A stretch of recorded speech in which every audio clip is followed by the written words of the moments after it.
Assalamualaikum warahmatullahi wabarakatuh. Kami dari kelompok 9 akan menjelaskan paper kami terkait dengan perbandingan sistem seleksi hakim di Mahkamah Konstitusi Indonesia dengan hakim konstitusi yang ada di negara Jerman. Suatu hal yang menarik karena tentunya ada perbedaan antara sistem di Mahkamah Konstitusi kita juga dengan yang ada di negara Jerman. Nah, oleh karena itu kami dari kelompok 9 akan menjelaskan beberapa hal terkait perbedaan dan persamaan dari dua sistem ini. Nah, di Indonesia sendiri, sebagaimana yang kita ketahui, yang bisa diangkat jadi hakim itu tidak pernah dijatuhi pidana penjara berdasarkan putusan pengadilan yang telah memperoleh kekuatan hukum tetap atau inkrah. Nah, kemudian ia tidak sedang dinyatakan pilot berdasarkan putusan pengadilan dan juga ia mempunyai pengalaman kerja di bidang hukum paling sedikit itu 15 tahun dan atau pernah menjadi pejabat negara. Nah, jadi itu syarat-syaratnya. Kemudian strukturnya ketika menjadi hakim di Mahkamah Konstitusi ialah sebagai berikut.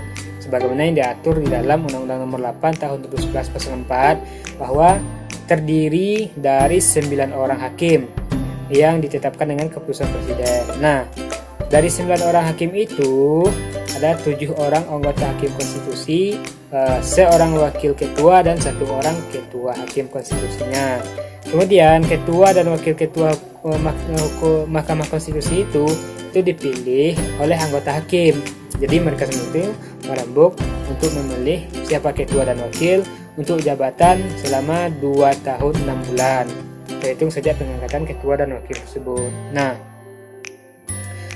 di dalam pasal 3A-nya itu dijelaskan ketua dan wakil ketua Mahkamah Konstitusi yang terpilih itu dapat dipilih kembali dan untuk jabatan yang sama.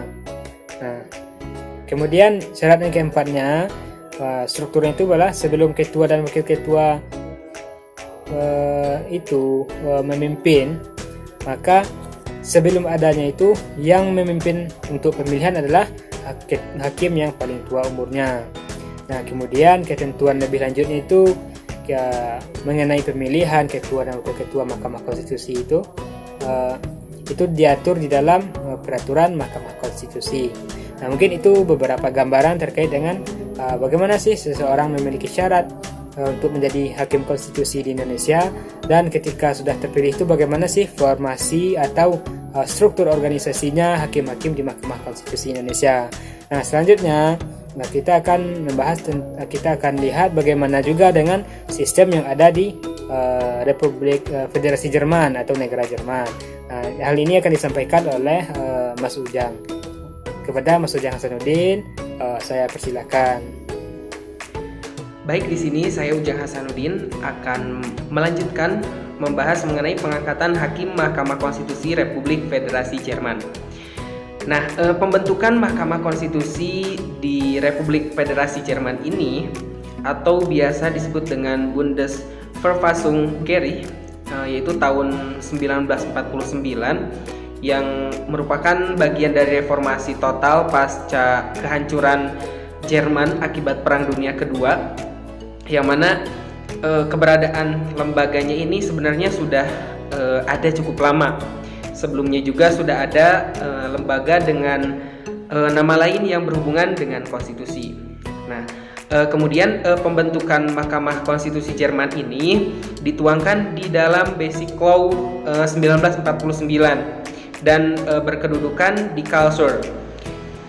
Sebagai sebuah negara yang federal, Jerman ini selain memiliki Mahkamah Konstitusi di tingkat pusat atau Bundesverfassung Gericht, juga di tiap-tiap negara bagian di Jerman yang terdiri dari 16 negara bagian ini memiliki Mahkamah Konstitusi negara bagiannya masing-masing. Nah, tentunya di Jerman ini mengatur persyaratan hakim konstitusi di dalam Undang-Undang Mahkamah Konstitusi yang juga merujuk pada Undang-Undang Kekuasaan Kehakiman mereka.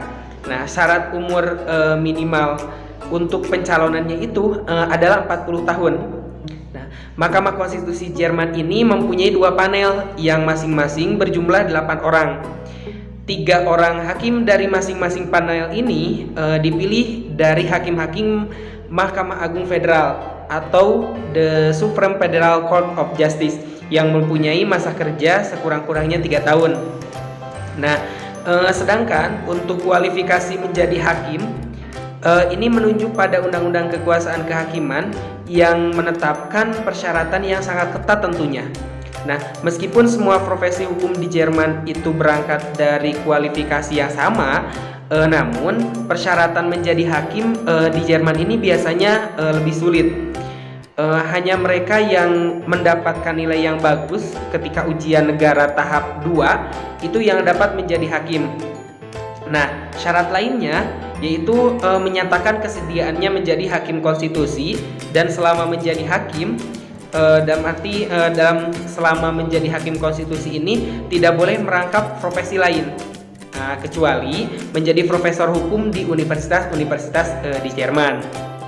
Nah, persyaratan terakhir ini menunjukkan adanya penghormatan terhadap peran ilmuwan di dalam pelaksanaan fungsi Mahkamah Konstitusi.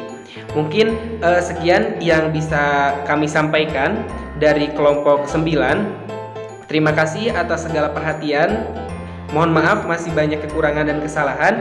Wassalamualaikum warahmatullahi wabarakatuh.